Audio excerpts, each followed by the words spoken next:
All right, all right, all right. We are live. All right, y'all are already in the house. Come on. Come on in the room. That's how they used to do it in the church.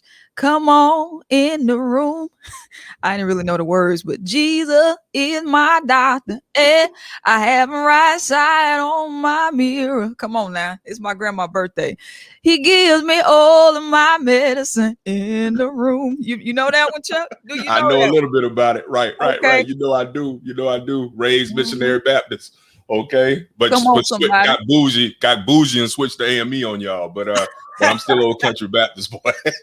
Country Baptist is the best way, huh? That's right. That's right. Yeah, the mothers over there in the corner. I love the Lord. He heard Amen. my cry. Come on now. There it We ain't is. here for church. We ain't That's here what for I'm telling you. church. Okay. We are here to have a great conversation. Y'all come on in. Let me know where you're joining, where you are watching from, where you're listening from. We have a few folks in here. Shell Thomas is in the house. T Mom is in the house. Alicia Robertson. Those hats are amazing. I sure appreciate you, Alicia. I spent a little extra dollar on this one. This is the hat that is featured in my I Deserve to Be Alive video that I'm going to be dropping soon, and this hat is in it. So this was customized for that video. I Deserve to Be Alive. That one is coming. All right, Eddie Wright Barbecue in the house. Eddie, congratulations on your grant. Chuck, if you are ever in Mississippi, okay, Okay let me now. go ahead and tell you. If you are ever in Mississippi, you got to holler at my brother Eddie Wright Barbecue. He don't just barbecue stuff; he smokes stuff. Okay, he That's what I'm smoked about. lamb, he Okay. smoked macaroni, he smoked rotel stuff you ain't know you could smoke. All right now. All right. So Eddie Wright, the brother, just got a grant for being an amazing barbecue master. So congratulations to you, Eddie. Yes, Yes, sir. y'all in here. Lake Charles, Louisiana, Jackson, Mississippi in the house. Memphis in the house. Charlotte is in the house. Yes, I don't know if y'all tuned in live yesterday. We had our conversation about polyamory, but Chuck, I won't take you down that rabbit hole. Okay, but They wilding out, huh? but Yeah. somebody was on from Lake Charles, and I was saying how a couple years ago I had a gig in Lake Charles, and I left a pistol on the nightstand in the hotel room, and they called me back. They said, "Hey, you want to come back and get your pistol?" And I was like, "No," because Lake Charles, it didn't feel like a safe space for me to go back. So I left a Got whole 380 in Lake Charles. There it is. There it is. But you could buy another because we That's bear right. arms. That's I right. have I have replaced it. All Amen. right. Dallas, Texas in the house. Lexington, Kentucky in the house. Fresno, Texas in the house. All right. Well, thank y'all so much for joining. I am ecstatic to introduce you to my guest this evening. We are going to talk about some political stuff. And if you ever hear me talk about something politically, I have looked on this man's page to make sure I'm thinking in the right direction. Okay. I think for myself. All right. But Chuck Hobbs gives political perspectives on things, racial perspectives on things, historical perspectives on things that you would not even think of. So Chuck is a former lawyer. He is a current writer. Observation Point is his column, an amazing website where he talks about various things. Chuck is also an HBCU ambassador. Now go on and Amen. tell him. Go on and tell him where you graduated from, Chuck. Amen. Amen. I represent two prestigious HBCUs. I am a Morehouse man, Morehouse College class of 1994, and I am a FAMU Rattler, born and bred FAMU Rattler. Both parents, they met on FAMU's campus. I was raised on FAMU's campus. Had to get away for a little bit to go to Morehouse for 4 years, and then came back to Tallahassee to go to graduate school at Florida A&M University. So yeah, I'm definitely repping. And Rita, when you were saying coming to Mississippi, we will, because as you know, FAMU is joining the SWAC, as is Bethune-Cookman. So I look forward to coming and beating up on Jackson State and Alcorn and Slow down now. Valley. Slow down now. Yeah, I'm going too fast. Is FAMU still marching? Y'all still marching 400, or you down to 295? No, we back down to you? 290 and what have you. But, I'm glad that you recognize or what have you. And, Okay. and it's all good. I can't wait for us to line up against the Sonic Boom. Always been one of my favorite bands. Yeah. Much love to the SWAC. Much love to Black colleges across the United States. So definitely Yes. glad to be here. Mhm. You know, we have Deion Sanders, and he's making some amazing changes. I'm talking about getting us some visibility that we didn't know Amen. we needed. So between him and all the endorsements and people that he's working with, I think it'll have a ripple effect on the city of Jackson, which is in much need of some positive representation. You know, that's my beloved city. Folks can say what they want to say about Jackson. It's funny how it's always the outsiders that have the most to say when they don't know about the inner workings of a city and its leadership and all of that. But I will never give up on Jackson, Mississippi. So I'm Team JSU, Team Jackson, Mississippi till the day I die. That's for sure. Amen. Amen. Mhm. Yes. All right. All right. So we're gonna go ahead and get into the conversation. So Chuck, I was on YouTube talking about polyamory, and then I realized that President Joe Biden was doing his joint address to the Senate and the Congress, and they were standing and sitting and standing and sitting, like it felt real Black Baptist church-ish, right? Right. So Right. I'm curious to know from you what, if anything, really stood out in a good way in the address that you heard from Biden, and what stood out in a bad way. And we're going to touch on those Black legislative acts that we're trying to get passed, and it seems like there's more talking than doing. Absolutely.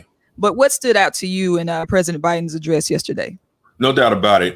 And again, Rita, I have to thank you for allowing me on this platform. This is, we've been talking about this offline for years. I'm proud to see that, the good Lord is letting you walk in your purpose. And I believe he's helping me to walk in mine. And so I look forward to being able to build with you in the days and years to come. Now, to the issue at hand, one of the things that I thought that stood out right out the gate yesterday was the visuals. Rita, we talk a lot about symbolic issues. People say, well, it's just symbolism. No, but symbolism is extremely important. When we think back over the last 4 years, when we think about a lot of the divisive rhetoric that has made things worse, I'm not one of these people who believes that, things were ever great in terms of race relations and gender relations and any of that.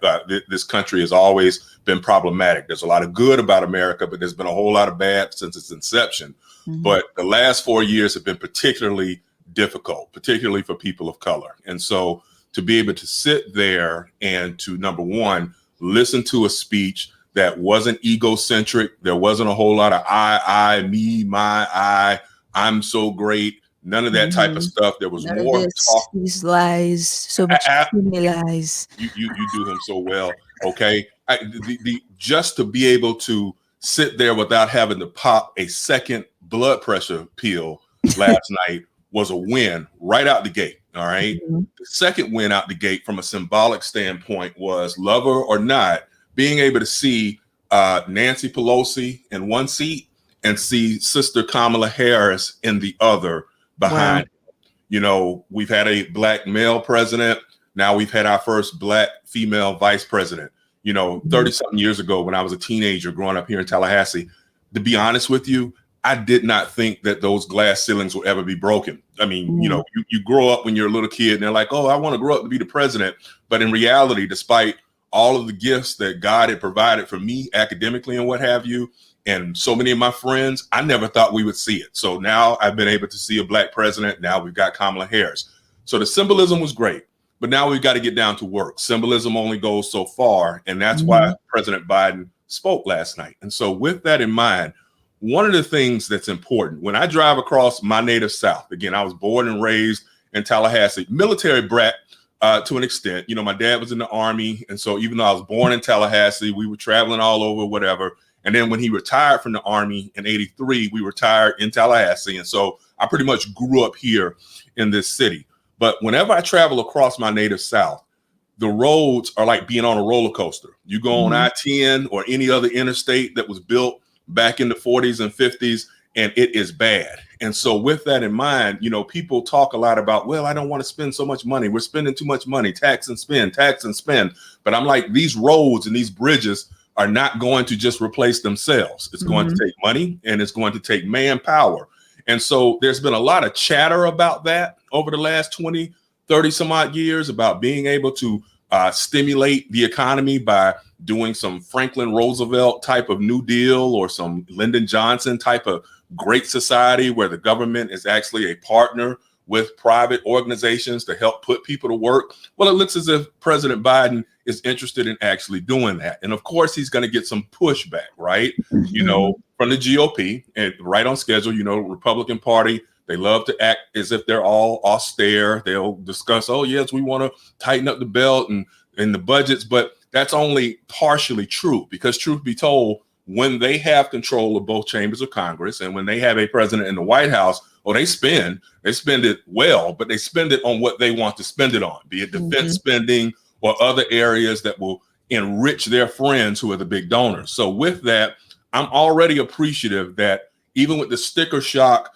of $1.8 trillion, all right, and that's a mind-boggling amount, and there's no doubt about it. At the same time, I like the concept that here's a president who is seeking to try to make some changes. So we're dealing with roads. We're dealing with trying to combat climate change. You know, I joke a lot on my page about how it's on broil out here in Tallahassee. Rita, I swear to you, it's hotter now in 2021 than it used to be back in the 1980s when I grew up. And no one can convince me otherwise. It's not just because I'm fatter than I was 30-something years ago. It's because like, it's hotter. You get where I'm like that in Texas too. In Texas, you can actually see the heat. You can see it in the air. You like, what is that? It's like a monster. Right. So I'm encouraged. I think that's a positive aspect. I know a lot of Republicans like to joke, oh, they're the Green Party and they're chasing windmills. But no, the truth of the matter is we do have to combat the issue that, you know, climate change is real and that there are ways to even industrialize being able to create methods to combat that. So I like to see that President Biden is interested in doing that. I also was encouraged with what we're going to talk about as we go through tonight, the policing aspect that he discussed. And I can't wait to get into that with you this evening. And I also like that he gave a shout out to the transgender community. One of the things that's really frustrated me the last few months, and it's a typical Republican play. Whenever Republicans aren't in office or if they feel as if their grasp is slipping, they start to demonize people. So it's, oh, we're scared of the Mexicans and the criminals are coming. We're scared of the blacks. You know, they like to do that. Whoever they're claiming will replace them. Absolutely, right? With jobs that they don't want. And then at the end of the day, the other culture issue is, well, let's beat up on the transgender community and what have you. So you see all of these states across the South. My Florida just passed the same BS in the last week, which is trying to intimidate children who are growing up trying to live their truths. And yet at the same time, here it is, you've got government. And the irony is the hypocrisy, which is on one hand, you've got a whole group of people in one party who say, no one should have control to tell me I need to wear a mask in public. And yet they want to control how someone identifies or who someone chooses to love or how they wish to love. And so with that, you know, I appreciate that Joe Biden was able to address that. And now the last part, and I'm kind of long-winded like a Baptist preacher. I told you I got bougie when I got older and switched to AME, but I'm still Baptist. You should have told me. I would have had to some organ music. That's what I'm see what I'm saying? Right. And so with that in mind, the only negative that I took from last night is the concept of the sticker price, because I do believe that you're going to have some people who just are going to be hesitant. And with midterm elections coming up next year, it's a gamble of sorts, which is Democrats only hold Congress right now by a little bit of a majority, definitely like even split in the Senate. One of the concerns is that the sticker price alone, which trips me out too, because you've got people who are sitting up saying, well, I don't want to see the Trump era tax cuts. Dude, that's not impacting you. If you go to the store like most of us and you're looking at chicken and you put back the $7 packet of chicken because the $6 packet of chicken is cheaper, those tax cuts don't apply to you. You get where I'm, and so with that in mind, we have to use our platforms to continue to educate people to understand, listen, and I know it happens like that in the SIP in Mississippi. It's like that in Florida. You got poor folks who Biden is speaking to when he's talking about creating these jobs to build these bridges and improve these roads. That's for all of us, for people who ain't sitting up crying about being taxed greater because it's hitting them in a different way. So with that, right out the gate, that's my thoughts on that. Okay, so a lot of excellent points. I do want to touch really quickly on Kamala Harris because somebody in the comments said they were listening until Scott started talking. I think his name, Tim Scott. Yes, last night was refreshing until, and I thought it was so odd. Out of all of the people that they could have gotten to speak, they said we're gonna get the black man up here. It felt real minstrel show ish, right? Yeah, absolutely. This thought that America was not built on racism or that America is not a racist country. I'm like, why is that so hard to admit? Okay. And so you said that Kamala Harris kind of echoed those statements. Now, let me ask you this. Do you think that Vice President Kamala Harris is in the same position that Barack Obama was in, considering she can't alienate too much and has to be inclusive or neutral in a sense, so she doesn't alienate when she needs backing from the GOP? Do you think that is her approach when she says things like that?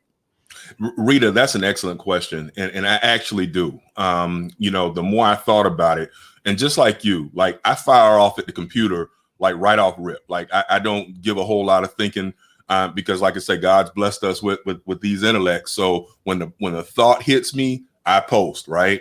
But sometimes after I come back and start reading some of the comments, people can persuade me. Sometimes I can be like, you know what? Well, maybe I was a little harsh on the outset, or maybe there is some nuance to this. And what it comes down to is, you're right, it's politics. At the end of the day, we all know that there's a possibility that President Biden, he's 78 years old, he would be 82 or around pushing 82 when it would be time to run again in 2024. So, we would have to be foolish to not recognize that she, in a great extent, this is an audition, so to speak, for if he is at the point in 2024 where he's like, you know what, I don't have much gas in the tank and I don't want to do this again. If that's the case, she would have to be considered the front runner right out the gate. So you're right. Vice President Harris is not similarly situated as Tim Scott.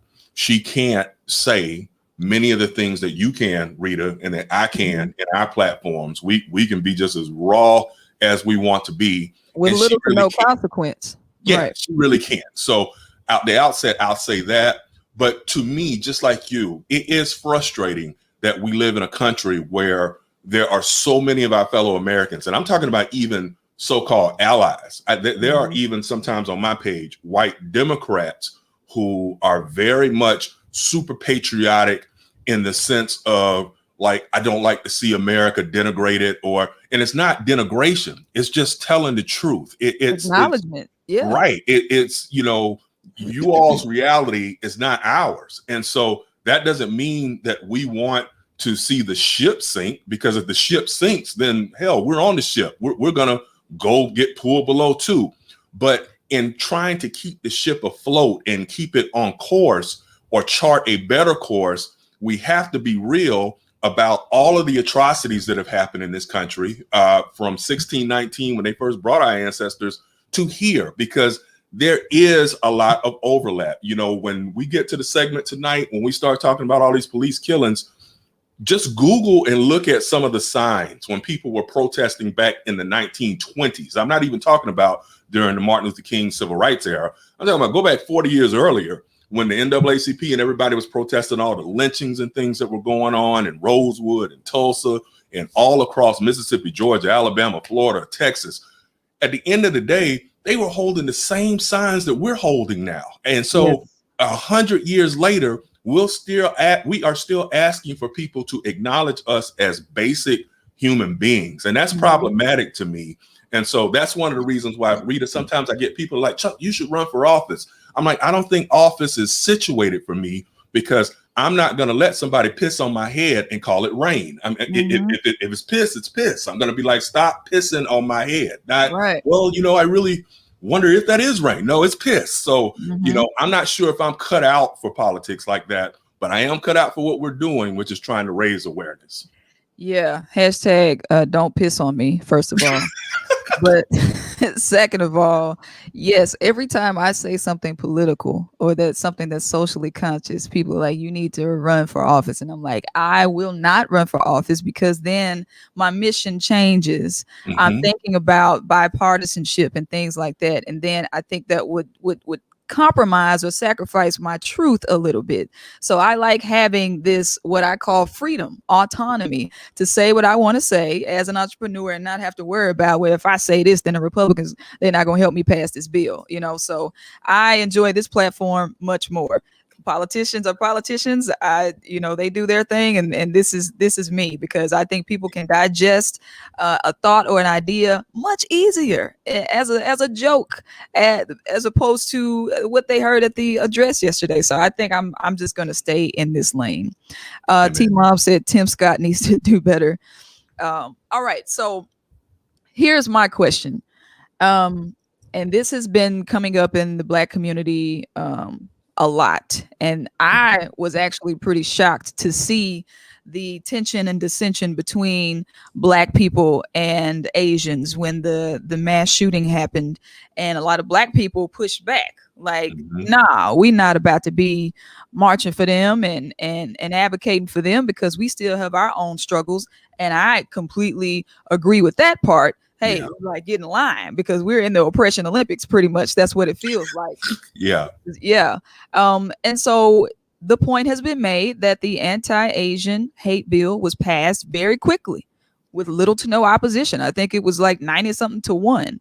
And here we have the anti-lynching bill that is supposed to protect you from hate crimes and things like that. And I think Senator Rand Paul is holding that up. It has been in the works forever, still hasn't gotten passed.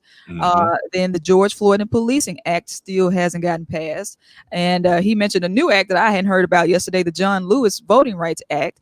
So what is your message to Black folks when we are like, hey, when are we going to get our thing passed? And if you can't get the support from Congress or the Senate, give an executive order, because I want you to walk the walk. Saying what you're going to do is one thing, because they said we're not going to do a police commission. Okay, so what are you going to do? When are we going to get to the point where Joe Biden just admits, all right, maybe we need to end qualified immunity? That would help. That would satisfy us some, to feel like policemen can be held accountable. So what is your message to Black folks who are bothered that it seems like everybody else is getting their stuff passed and we're not?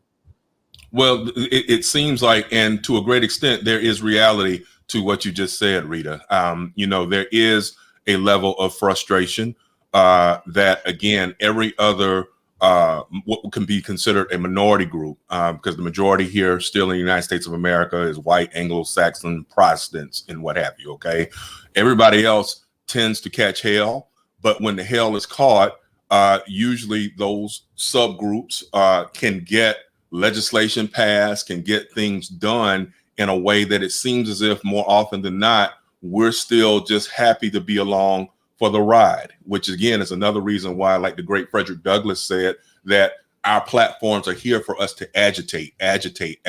We have to, because if you don't continue to put it on Front Street, people will not address what your issues are. If you're just like, well, I'm just happy to be here, I'm happy to have a seat at the table. No, we need for you to do all of the things that you came to our churches and ate the barbecue, like the brother you were telling me about at the top. You eat our barbecue, you come and listen to the Sonic Boom, you come listen to the March 100. And then once election season is over, you take that orange and green off, and you take that blue, red, and white off, and we don't see you anymore until it's election season next. And not only do we not see you, but you're not doing what we need to be done to live our lives. And it's past us begging. Like, we have to get off of our knees and continue to say what you just said. Qualified immunity needs to end. There's no if, ands, or but about it. At the end of the day, every other profession has that deals with the public in a way where some type of loss could occur, has to have some form of private insurance. If you are in the medical profession, you got to get your insurance. If you're a lawyer, you got to get your malpractice insurance. If you are any other group, that's what you have to do. But here it is, policemen, they can go out, and again, the overwhelming majority, and I hate that I have to say this because, I'm a big believer, like my old man used to say, that you shouldn't have to get a pat on the back for doing what you're supposed to do. But okay, I give a pat on the back. Most police officers in America are great human beings who do their jobs well. Okay, now that I've gotten that out the way, let's talk about the bad ones who don't, who are out here killing people. And then let's talk about the good ones who aren't killing people, but they aren't calling out their colleagues who are. All right. Mm-hmm. If these folks have to get some form of malpractice insurance, I guarantee you that when they pull somebody just on a busted tail light or an improper lane change, they're not going to be so quick to want to blaze out as they are right now, when it's like, well, hey, I'll be on paid vacation for a couple of weeks, for a few months, then I'll be cleared and I'll be right back on patrol. And so that's something I would like to see the Biden administration push real hard for. And the only way it's going to happen is for us to continue to raise our voices. You have lawyers out there on the front lines. My boy, Brent Crump, he's based here in Tallahassee.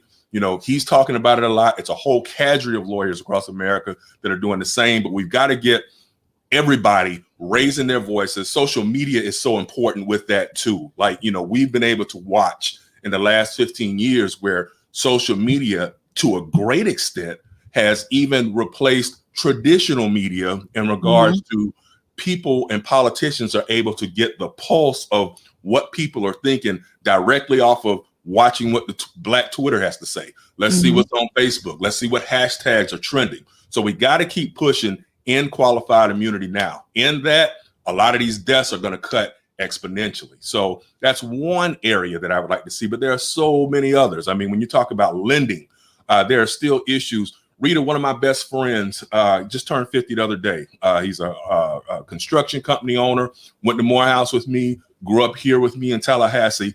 He will tell you straight out that being a young Black male, despite having an undergraduate degree in architecture that he finished at FAMU, having a master's in building construction from the University of Florida, that he still has had to jump through so many hoops in building his business to be able to get loans, to be able to get lines of credit for products and things like that. These are the types of systemic racism issues that our white friends tend to try to pretend as if, well, Chuck, wait a minute.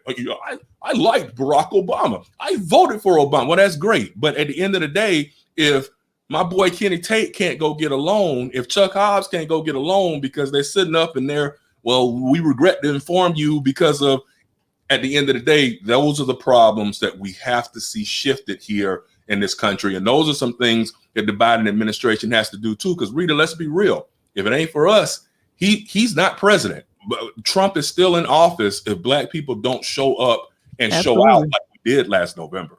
Right. And he straight up said, if you Black and you don't vote for me, you ain't Black. All right. Well, it's time. It's time to answer some Black demands. How about that? Amen. Because as a white president, you still have more privilege than Obama had and more pull. So use it. Use your white privilege. Joe Absolutely. And Rita, if I can, I see where one Corey Strickland made a great comment. They have to have 60 people. That's true. You have to have the supermajority, but there's still that little thing called executive privilege. He can do a whole lot through executive orders, just like Trump did, just like President Obama did when he wanted to target certain areas and what have you to make things a little bit better. And he can definitely sick Merrick Garland and his Justice Department on these police departments across the country that continue to have patterns of abuse. So with that in mind, there's a lot that can be done. We know that there are some limitations in terms of the supermajority issue, but where he can get it done, he needs to get it done because they owe us. That's right. And so let's talk a little bit more. You were talking about social media, and it has been so pivotal.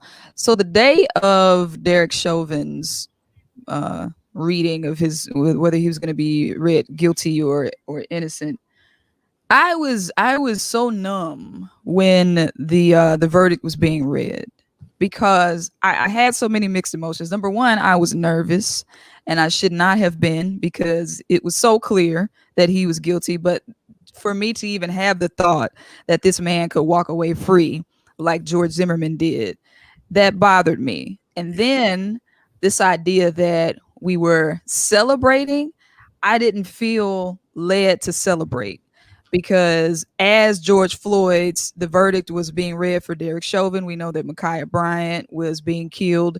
I think there have been 6 to 7 police shootings since the Chauvin verdict. And so am I, what do you have to say for those who feel like that wasn't a win? That was accountability. It wasn't necessarily justice. And that's just one. I also thought about Emmett Till. And I'm just, I still feel so badly about that, especially because it happened in Mississippi. And then the woman came down later and said that she lied. I was thinking about Trayvon Martin. I was thinking about Emmett Till and so many other cops who have not been held accountable. What is your thought there? Because we were relieved, but I didn't feel led to celebrate. No, definitely. I was numb. It's one of those things, Rita. A couple things, there in certain sporting events, it's what's called a result. It's not necessarily a victory. It's a result, and it was a result. And so there was a part of me that was pleased that the verdict went for guilty, but there was another part of me, just like you just so eloquently said, that was frustrated that the outcome was even in doubt in so many of our minds. I mean, here it is. In the back of my brain, I kept thinking, and I'm going to be honest with you, through the years, I've watched quite a few trials. I mean, I've tried hundreds of cases myself, but I've watched quite a few. And I'm going to be honest with you, I really could not dial in and watch this one as attentively as I did Trayvon Martin, George Zimmerman's trial for killing Trayvon Martin close to a decade ago. And I think it's because the difference is that group trauma that we all felt, or that we all still feel, where it's like, if you've got a videotape of a guy sitting there with his hands in his pockets, sunglasses on his head, looking out as if he's daring anybody that's in the crowd to run up, that whole concept, the idea that they even deliberated for 10 hours was offensive to me, just to be dead honest with you, and to juxtapose that to what you just said about Emmett Till's verdict.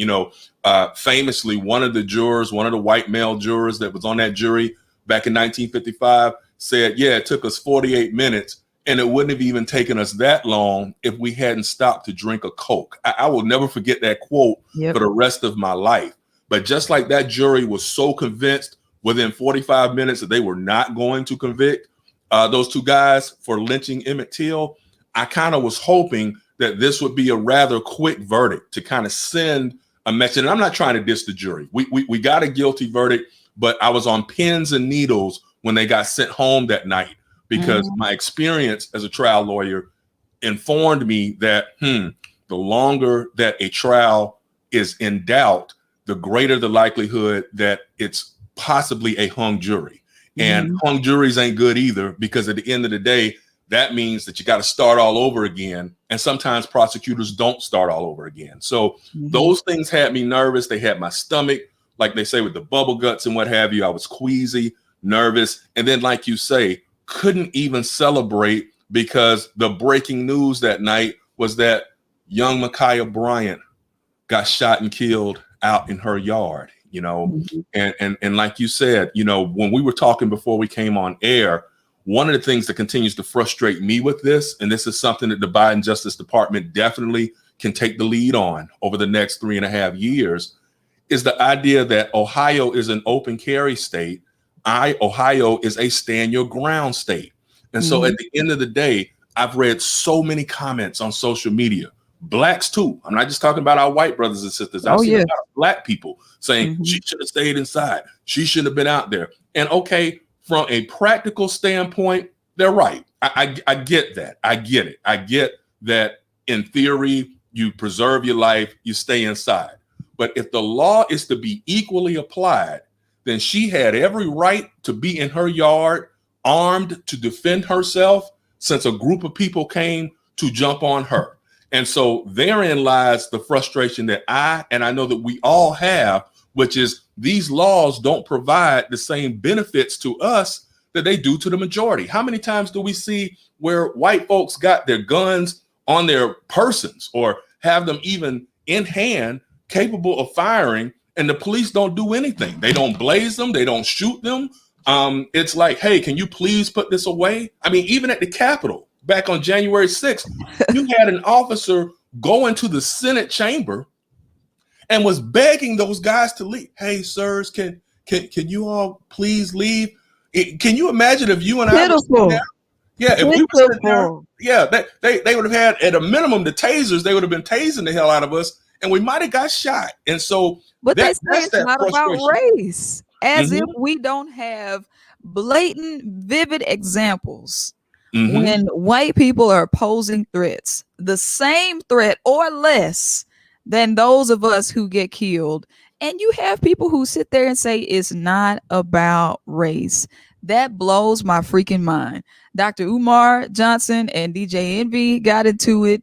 They've been going at it with LeBron but all it boils down to is if you substitute and put a white person in place of Ma'Khia Bryant, she would still be alive. Amen. And you mentioned the stand your ground laws and the open carry laws in Ohio. It's the same in Mississippi. They have a thing called the castle doctrine in Mississippi where you can defend your castle, right? And I contend to this day that Trayvon Martin was standing his ground. And I don't understand how in the hell George Zimmerman got off when he was the aggressor. I will never understand that.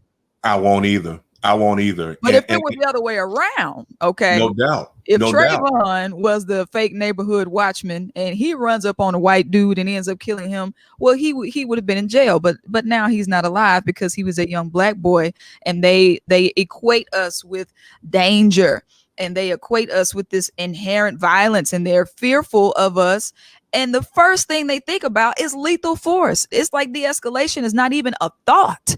It's like they're thinking, I am eliminating a threat, period. There is no thought to de-escalating this situation. Let me see. But what is this? It's not just a matter of training. I don't believe that.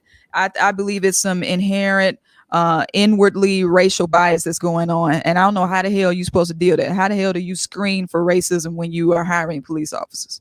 You know, Rita, what's interesting about that is I know that you're former military, and I was talking to one of my best friends who's a retired Army major, and he was saying that even for the military, there are rules to engagement. And he served over in Iraq, and he was like, there are certain things we can do, certain things you can't do. And I'm not saying that mistakes aren't made even in country during wartime. But the point is made that he was making to me is that military personnel tend to be far more careful about stuff because they don't want to spend the majority or the rest of their lives over in Fort Leavenworth. And so at the end of the day, I'm thinking to myself, now that's interesting because so many police officers across the country want to be run as if they are military outfits. All right. They want to have the same pomp and circumstance. Even though, again, when they're out shooting, they're more times than not shooting at people who are unarmed, unlike military men and women who are facing people who are actually shooting back. And yet there's a restraint that one has, generally speaking, that too many of the others, generally speaking, don't have. And that's a frustration for me. The Daunte Wright killing that happened during the George Floyd or Derek Chauvin trial. I'm sitting there and I've looked at that videotape so many times, and I'm just thinking to myself, okay, yeah, he got a little squirrely, but what was the big dude that was the cop that got out the way for the woman who fired the shot? What was he doing? Daunte Wright, may have been 150 pounds soaking. Right. All right. Two of y'all can't subdue him.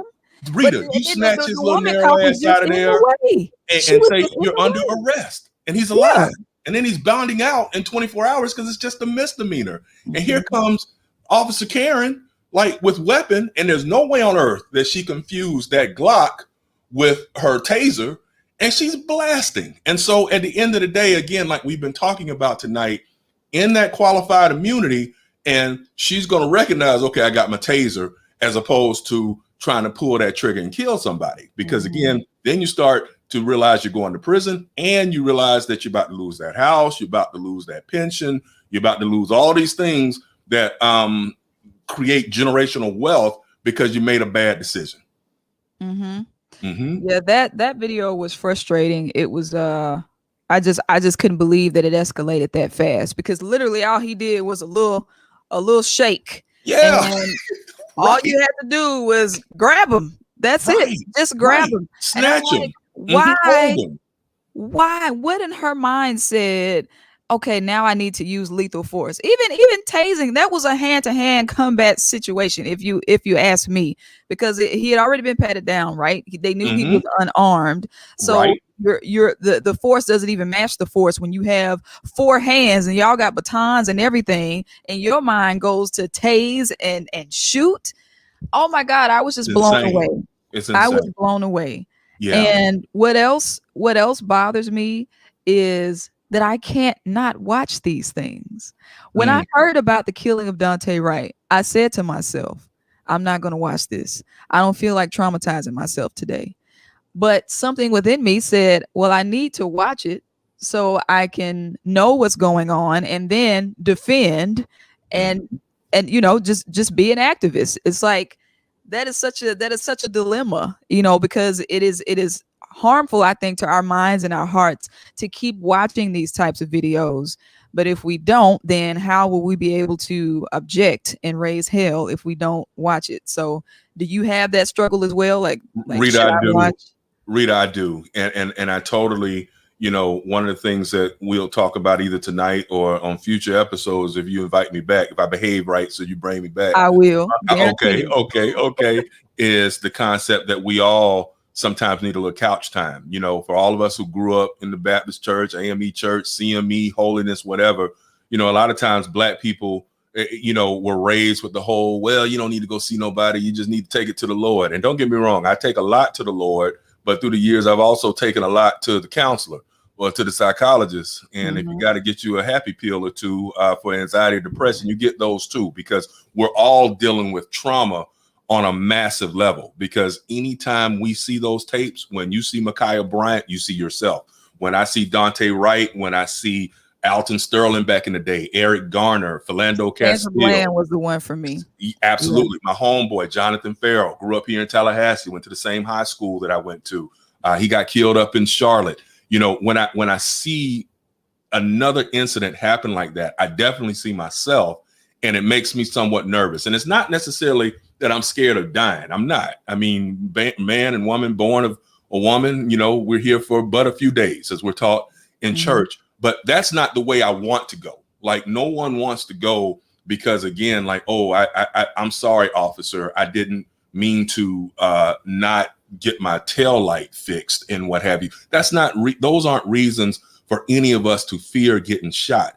And to be honest with you, Rita, I resent like hell that most of my white acquaintances, colleagues, and even friends don't have those same fears at all. Like they don't ride around thinking that, they will raise hell with the cops in a way that we can't, because I know if they see me, they're going to see 6'1", they're going to see 340, and they're going to be like, I ain't even about to argue with this guy. I'm just going to blast, so we have to watch that. Okay. Yeah, I remember you posted a story on your Facebook about riding with a white counterpart and how comfortable he was with the police. Yeah, it's scary for us. I literally get nervous in my belly when I hear sirens, when I see a policeman behind me. I mean, I try to act, I try to look white. You know what I'm saying? I don't know what the hell. I just go into defense mode. I swear to God, they talking about a vaccine. I want a racism vaccine, Chuck. I want something that turn me white when I'm dealing with cop interactions. Just make my skin white so I protect myself. Like my webcam is doing. My lighting, you see, is making me white. Yeah, absolutely. But you're right. White parents are not having those conversations with their sons. They're not saying. They're not having to say, look, when you get pulled over by a cop, this is what you do with your hands. This is what you don't do. And my God, we saw what happened with Officer Navarro when he was complying, and just the amount of disrespect and fear that I heard in his voice from the disrespect that was coming from the cop. White people don't have to deal with that. And they were so dismissive. Oh, if he had only complied. We comply all the time. It is a power thing for a lot of these policemen. They are trying to invoke some kind of some kind of power and make us feel less than.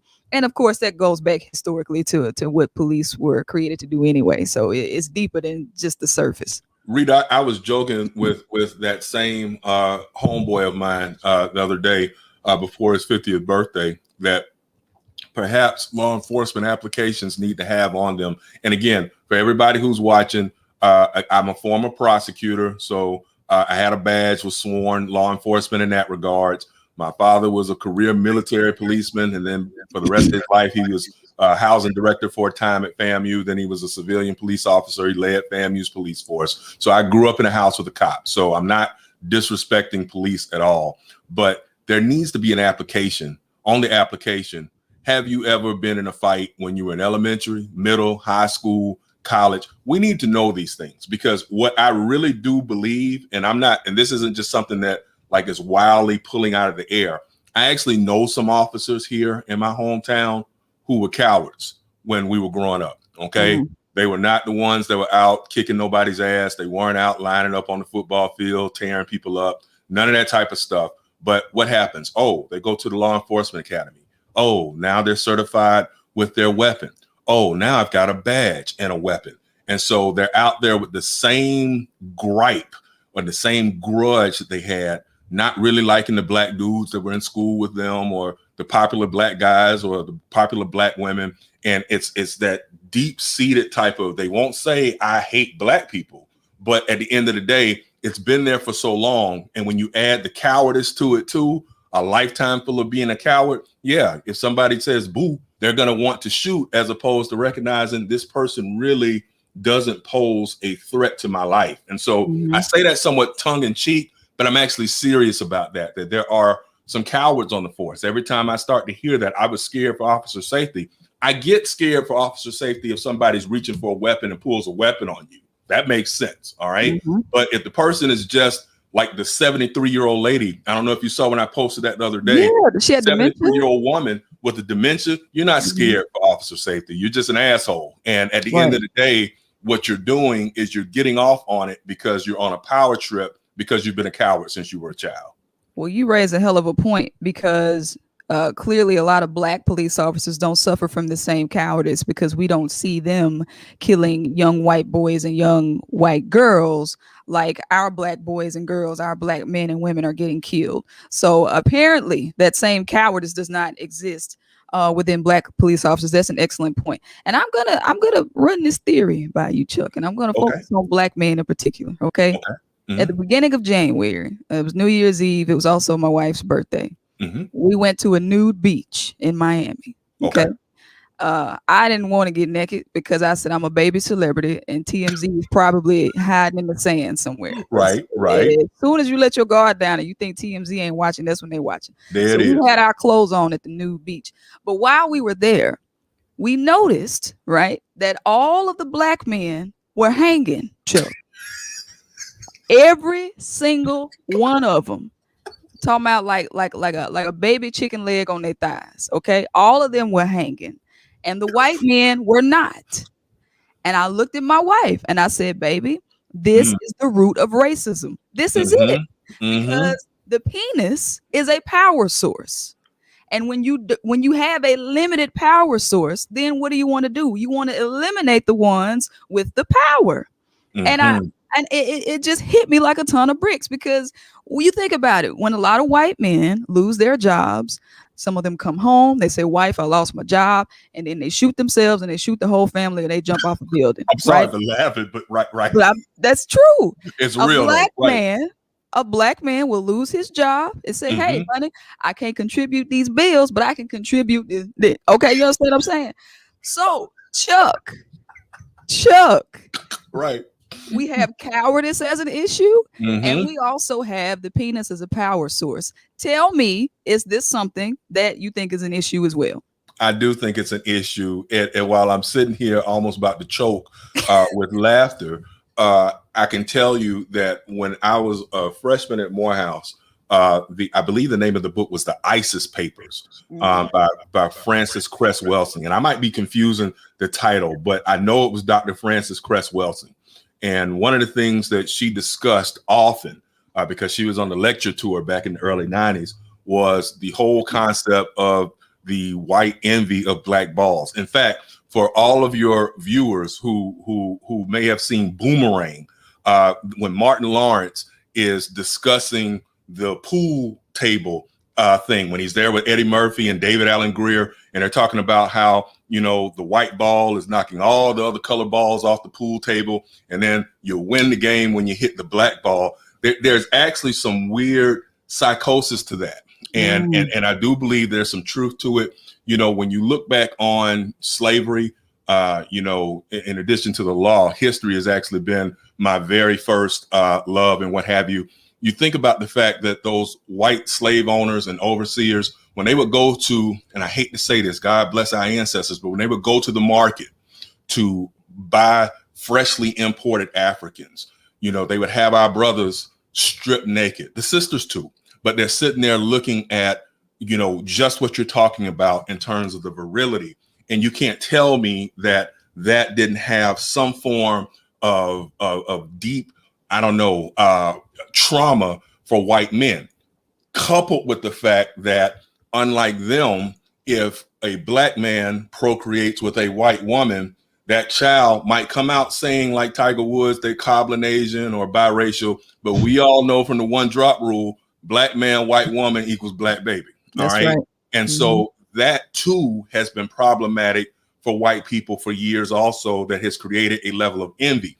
And when you, and where the problem really kicks in, Rita, is they created this myth to try to say, okay, well, these black men, they are so super virile, they're bigger, they're stronger, and by all the metrics. And so what they tried to do then is say, but you're dumb, we're dumb. So we come from lower stock, so to speak. That was the whole eugenics movement in the late 19th century and early 20th century, where the argument was people who come from Africa can't think in the same way that people who come from Europe. And we all know that's BS too. And so that also becomes problematic, because it's like, damn, I grew up, I'm not faster than this black guy. I'm not stronger than this black guy. I am not as well endowed as this black guy. And truth be told, when I go to class, I can't talk like this black guy. I'm not getting A's on the paper like this black guy. What? I'm white. I'm white. I'm supposed to be better than this. You know, that's the mindset that seeps into them, that creates a hatred, even if they pretend that they love us, because they're watching their favorite ball player or they're watching their favorite rapper and all of that type of stuff. It still doesn't mean that they have real egalitarian ideas about black men and themselves. And so, yes, we are a threat. So it was very humorous. And again, I am glad that you and the Mrs. didn't strip down, because your star is definitely ascending. And the last thing you need is for these people to try to clip your wings, because you ain't no Kim Kardashian. You got way more intellect than she does. You can do way more without having to put it out there like some of them do. Yeah, I told my wife, if we gonna put the body parts out now, we're gonna have to do it on OnlyFans to get paid. We're not just gonna be out here on the beach. Control product. Yeah, yeah, we're not about to do that. But thank you for that lesson. I knew it was deeper. I knew it was deeper. So we only have a few minutes left. Wow, it's hard to believe we've been on here for 52 minutes. Such an excellent conversation. So anything that you think that we should be advocating for now, like really pushing for, like what's doable in the near future? You know, if we're going to be demanding something from Biden, because some people are like, well, he hasn't given black people anything because we didn't ask him for anything. So what should we be asking for? And not just black people, but just folks in general who care about the progression of the human race and about equality and justice in general. No doubt about it. I'm all about economic reparations, and that comes in so many different forms. And that's such a deep, multi-layered discussion to have at some other point in time too. But my big concern is being able to allow for black people to be able to access the type of capital that can allow for private businesses to continue to either be developed or to be enhanced. I think that to a great extent, many of us have the entrepreneurial mindset. Definitely, there's a lot of Gen Xers that do. The millennials and the Gen Zers that are coming up have all these great ideas. But again, like we were talking about in the middle of the show, if you can't get access to capital to get your idea off the ground, you're going to be stuck in neutral. And so with that in mind, I think the PPP loans and some of the other initiatives that have come, and I'm not going to lie, some of them started last year when President Trump was still in office and what have you. But we need to continue and enhance that, so to speak, so that people can be able to subsist and even go past basic subsistence, but be able to grow and thrive, because most folks don't want to work for someone else. They want to be able to call their own shots and what have you. But the key to this thing, the key to the game, is that our white brothers and sisters have always been able to get access to startup money, when oftentimes if we don't get it from family and friends, we're stuck like Chuck, no pun intended. So I really would like to see us push the economic piece. Unfortunately, Rita, the crime issue in terms of criminal justice reform and in terms of stopping these police from killing us, that's going to stay on Front Street, because unfortunately, we're going to still have some white cops that are going to be dropping black bodies. And so I pray a hedge of protection for everyone who's listening right now to and watching your show. But at the same point in time, that issue is going to stay there. So I'd like to see economic issues. I would like to see issues where people can get extra training, be it at the community college level, four-year universities and what have you. I think that some of the programs that Bernie Sanders and others have advocated over the last 5 years, Alexandria Ocasio-Cortez, they have some marvelous ideas in regards to being able to retrain the workforce to be able to deal with some of these other industries that are going to come. Like, no matter how much Republicans might joke and say, oh, they're chasing windmills, no, change is going to come. There are going to be different industries, and you have to be able to have the academic know-how to get it done. And so I would like to see those arenas open up more for Black people as well. And the last thing I would say is this. There's an old cliche that all politics are local. With that in mind, keep abreast of what's going on in your city, be it with your local sheriff, your local police chiefs that might be under the auspices of the mayor and city commission, and definitely in your district or state's attorney's races.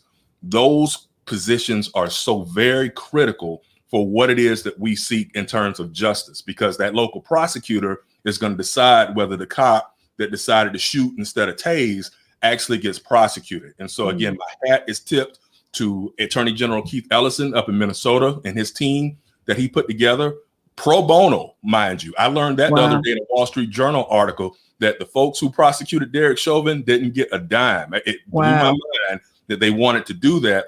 But again, if you don't have Keith Ellison, a Black man, a Muslim, in that position, does that case even get brought the way it got brought? So that's why it's important for us to educate ourselves on who these local officials are and stay on top of them as well. Yes, excellent points. And I did get the PPP loan, and I advise people to please do what you're supposed to do with that money. Don't mix funds like that. There is a whole list on the internet that lets you know it's like 60% can go toward you paying out to yourself if you're the owner, and then the other 40%, it breaks down expenditures and things that you can get it forgiven. So I know it is tempting to get that money and buy the latest car, but that car is going to depreciate. So if you get the payment plan, the payment protection loan, please try your best to do the right things with it so you can get it forgiven, because parts of it are forgivable. So I did get it. Hell, I was like, first I was thinking about it. Then I was like, oh, I can get it forgiven and all I have to do is the right thing. Well, yeah. Absolutely. Absolutely. Go ahead and get it. You get where I'm coming from? So yeah. Right. So I encourage everybody to do the same. Yes. All right. And finally, Chuck, I wanted to end on a laugh. I saw this on the internet today. Deanna, you can put this very last picture up. Chuck, this is not a live person. This is oh my. This is Bonnie Brent. Leave it up there, Deanna. Oh my. Somebody asked me, Deanna, somebody saw Brent on the bass drum head and go ask, is that my daddy or my uncle, my cousin? And I said, I don't know, because I play the drums too. He could be one of my ancestors. So I just want to know, Chuck, would you're a former lawyer. Would you want them to prop you up like this in the courtroom? No, and like you, Rita, no doubt about it. Remember, I'm a percussionist too.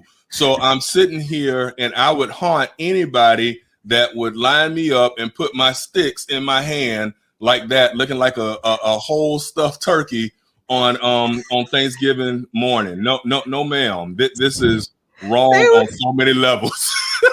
Somebody said if he started playing, they were gonna run out the church. Listen, I actually wouldn't mind being propped up like that. That is foolish, funny. Mimi, it's not scary. Look, that's my element. Bonnie's element was on the drum set. You can prop me up with a microphone, but that right there, I would get a kick out of that if I saw going up yonder. I saw I ain't gonna lie. You got to handle that one by yourself. Bury me with my sticks, but don't prop me up like that. So because I might be sweating too. Body might start sweating. I know the body, it'll jerk or something after a while. Man, if he hit a whole note or just one bop. I'm trying to tell you, not gonna do it. All right. Thanks everybody for joining. Y'all had some great comments, and we don't really have time for questions, so you can ask those at a later time. I'll have to get Chuck back on.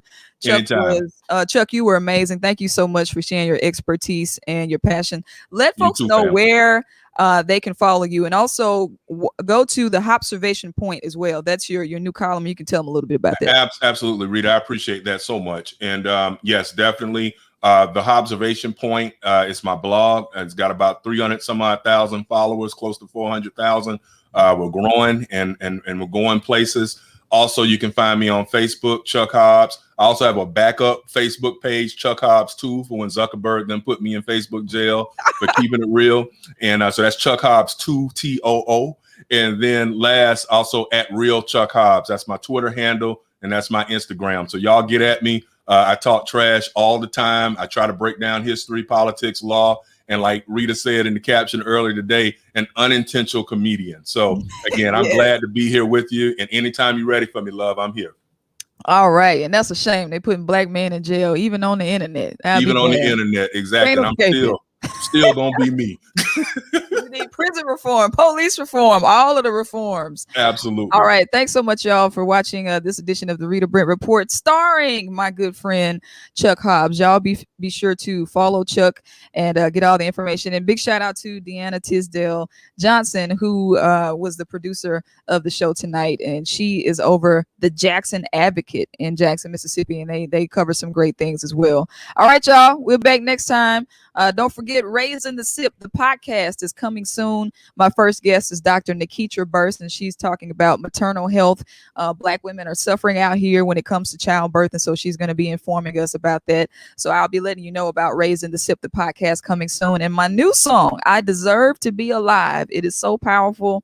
I'm getting ready to drop that as well. So y'all be on the lookout. Subscribe if you're not subscribed. Follow me. Follow Chuck. Thank y'all. Have a great night.